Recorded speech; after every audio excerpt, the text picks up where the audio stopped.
Hello all, welcome to my channel Telugu audio books by voice of sisters.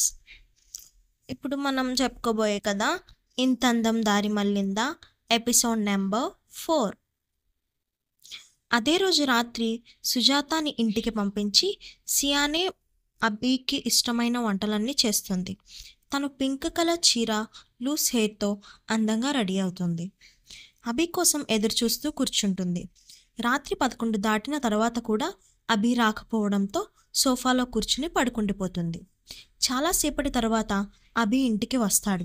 సియా సోఫాలో పడుకోవడం చూసి తనని నిద్ర లేపడం ఎందుకు అని వెళ్ళి పడుకుంటాడు. ఉదయాన్నే కాలింగ్ బెల్ సౌండ్ రావడంతో సియా నిద్ర లేస్తుంది. ఏంటి అప్పుడే తెల్లారిందా అంటూ తలుపు తీస్తుంది. సుజాత లోపలికి వస్తూ ఇప్పుడే లేచారా అమ్మా అని అంటుంది. అవును అని అంటూ ఇంతకీ అభి వచ్చాడా, వస్తే నన్నెందుకు నిద్రలేపలేదు అని అనుకుంటూ అభి గదిలోకి వెళ్తుంది. అప్పటికే అతను నిద్రపోతూ ఉంటాడు. ఆఫీస్లో అలసిపోయి ఉన్నాడేమో పాపం అని అనుకుంటూ ఫ్రెష్ అయిపోవడానికి వెళ్ళిపోతుంది సియా.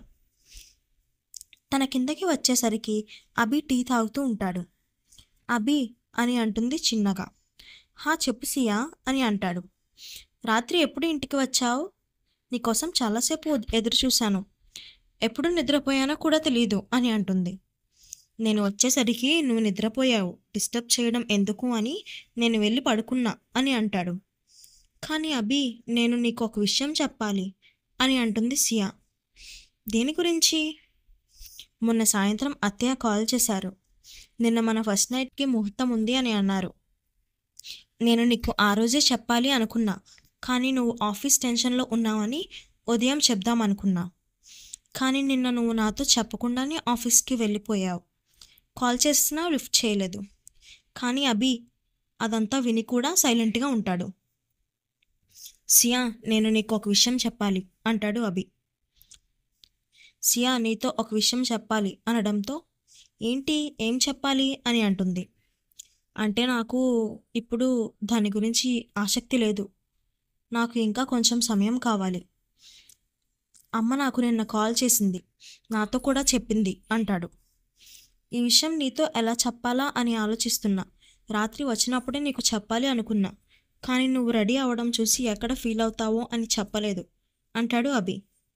సియా ముఖంలో కొంచెం మార్పు కనిపిస్తుంది అభికి. పర్వాలేదు అభి, దానికి ఆలోచించడం ఎందుకు, నాతో చెప్తే సరిపోతుంది కదా అంటుంది. నీకే సమస్య లేదా అని అంటాడు. అలాంటిదేం లేదు, దీని గురించి నువ్వేం కంగారు పడుకు అంటుంది సియా. సరే మరి నేను ఆఫీస్కి రెడీ అవుతాను అంటూ లోపలికి వెళ్తాడు. అభి కిందకి వచ్చేసరికి సియా కనిపించదు. సియా ఎక్కడా అని సుజాతని అడుగుతాడు. సియా అమ్మ ఇప్పుడే ఆఫీస్కి వెళ్ళిపోయారు, టిఫిన్ కూడా చేయలేదు అంటుంది. అవునా? అభికి కొంచెం గిల్టీగా అనిపిస్తుంది. సియా ఆఫీస్లో ఉన్న సమయంలో ఇందు ఫోన్ చేస్తుంది. అత్తయ్యకి ఇప్పుడు ఏం చెప్పాలి అనుకుంటూ ఫోన్ లిఫ్ట్ చేస్తుంది సియా.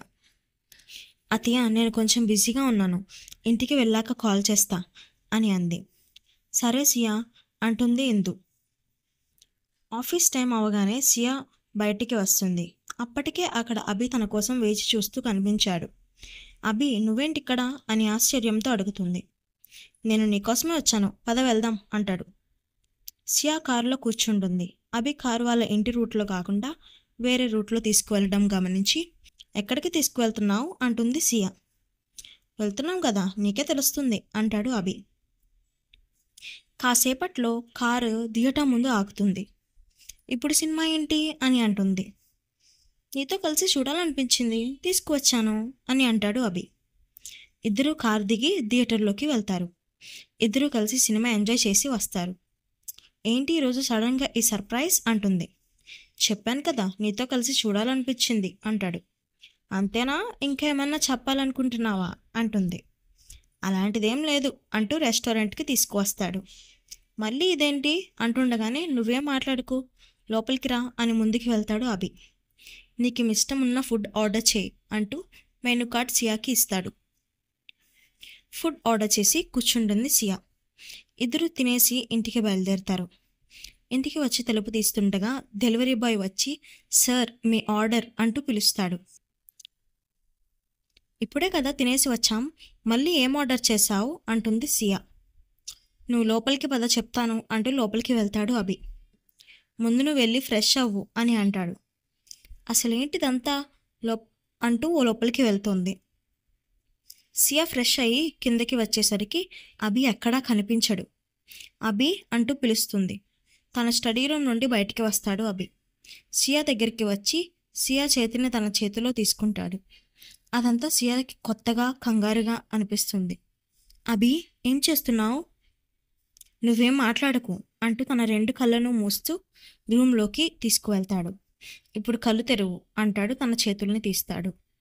తను కళ్ళు తెచ్చేసరికి అందంగా డెకరేట్ చేసిన టేబుల్ మీద హ్యాపీ బర్త్డే సియా అని రాసి ఉన్న కేక్ని చూస్తూ చాలా సంతోషపడుతుంది సియా. ఆనందంతో తనకి ఏం మాట్లాడాలో కూడా తెలియడం లేదు. ఈలోగా టైం 12 కావడంతో హ్యాపీ బర్త్డే మేడం అంటాడు అభి. థ్యాంక్ యూ సో మచ్ అభి అంటుంది కళ్ళ నిండా నీళ్లతో. ఏ దీనికి ఏడుస్తారు ఎవరన్నా అంటూ కళ్ళు తుడుస్తూ ముందు కేక్ కట్ చేయి అని అంటాడు. కేక్ కట్ చేసి అభికి తినిపిస్తుంది. థ్యాంక్ యూ సో మచ్ అని అంటుంది. సరే నువ్వు వెళ్ళి పడుకో, నేను ఒక మెయిల్ పంపాలి, పంపించి వచ్చేస్తా అంటాడు. ఉదయాన్నే పేపర్ చదువుతూ కూర్చున్న అభి దగ్గరికి వస్తుంది సియా. ఏంటి సార్, నిన్న సర్ప్రైజ్ల మీద సర్ప్రైజ్లు ఇచ్చావు అంటుంది.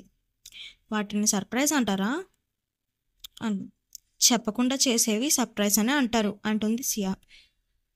హో అవునా అంటూ నవ్వుతాడు. సరే నేను ఆఫీస్కి వెళ్తున్నా అంటూ వెళ్ళిపోతాడు. సియాకి ఆఫీస్ లేకపోవడంతో తాను ఇంట్లోనే ఉంటుంది. సాయంత్రం టైంలో కాలింగ్ బెల్ మోగడంతో తలుపు తీస్తుంది సుజాత. ఎదురుగా డెలివరీ బాయ్ అభి సార్ కావాలి అంటాడు. అభి బాబు ఇంట్లో లేడు, అమ్మగారు ఉన్నారు అంటుంది సుజాత. సరే మేడంని పిలవండి అనడంతో సియాని పిలుస్తోంది సుజాత. సియా వచ్చి చెప్పండి అంటుంది. మేడం మీకు ఒక పార్సిల్ వచ్చింది అంటూ సియాకి ఇస్తాడు. అభి పేరు ఉండటంతో తన స్టడీ రూమ్లో పెడుతుంది సియా. 2 రోజుల వరకు ఎవరి పనుల్లో వాళ్ళు ఉంటారు. ఒకరోజు సియా ఆఫీస్ నుండి బయటికి వచ్చే టైంకి ఒక చిన్న పిల్లాడు పుస్తకాలు తీసుకొని తన దగ్గరికి వచ్చి అక్క పుస్తకాలు తీసుకో అంటూ తన చేతిలో పెడతాడు. అరే చిన్న, నాకు పుస్తకాలు ఏం వద్దురా అంటుంది. ఆ పిల్లవాడు అక్క ప్లీజ్ తీసుకో, ఈ పుస్తకాలు అమ్మితేనే నేను స్కూల్ యూనిఫామ్ కొనుక్కోగలను అని అంటాడు. పుస్తకాలన్నీ అమ్మి యూనిఫామ్ ఏంట్రా అంటుంది సియా. అక్క నాకు చదవడం అంటే చాలా ఇష్టం, కానీ నాకు ఎవరూ లేరు, అందుకే సాయంత్రం టైంలో పుస్తకాలు అమ్మి దాంతో వచ్చిన డబ్బుతో నాకు స్కూల్కి అవసరం ఉన్నవి అన్నీ కొనుక్కుంటాను అంటాడు. చిన్నతనంలో తన కష్టంతో తను బ్రతకాలి అనే ఆలోచన ఉన్నందుకు సియాకి ఆ పిల్లవాడిని చూస్తే ముచ్చటేస్తుంది. నీ పేరేంటి అంటుంది సియా. తన పేరు సూర్య అని అంటాడు. నువ్వెక్కడ ఉంటావు అంటే తను ఉంటున్న ప్లేస్కి తీసుకువెళ్తాడు సూర్య. అది ఒక బస్ స్టాప్లో ఉంటావారా అనడంతో అవునక్క నేను ఇక్కడే ఉంటాను అంటాడు సూర్య. వాడిని చూస్తే సియాకి జాలేస్తుంది. సరేరా నువ్వు రాతోరా అంటూ తన ఇంటికి తీసుకువెళ్తుంది సియా. అక్క ఇక్కడికి ఎందుకు తీసుకువచ్చావు? నువ్వు ఈరోజు ఇక్కడ ఉండు అంటూ గెస్ట్ రూమ్కి తీసుకువెళ్తుంది. సూర్యకి ఏం కావాలో ఇవ్వు అని సుజాతకి చెప్పి తన రూమ్కి వెళ్తుంది సియా. సూర్య గురించి జరిగిందంతా అభికి చెప్తోంది. సరే నువ్వు వాడికి ఏం చేయాలనుకుంటున్నావు అని అడుగుతాడు అభి. వాడికి చదువుకోవాలి అన్న కోరిక, కష్టపడే గుణం నాకు నచ్చింది అంటూ వాడిని మంచి స్కూల్ హాస్టల్లో చేర్పించాలి అనుకుంటున్నా అంటుంది సియా. ఇంతకీ అభికి ఫస్ట్ నైట్ మీద ఎందుకు ఇంట్రెస్ట్ లేదు? ఏమైనా రీజన్ ఉందా?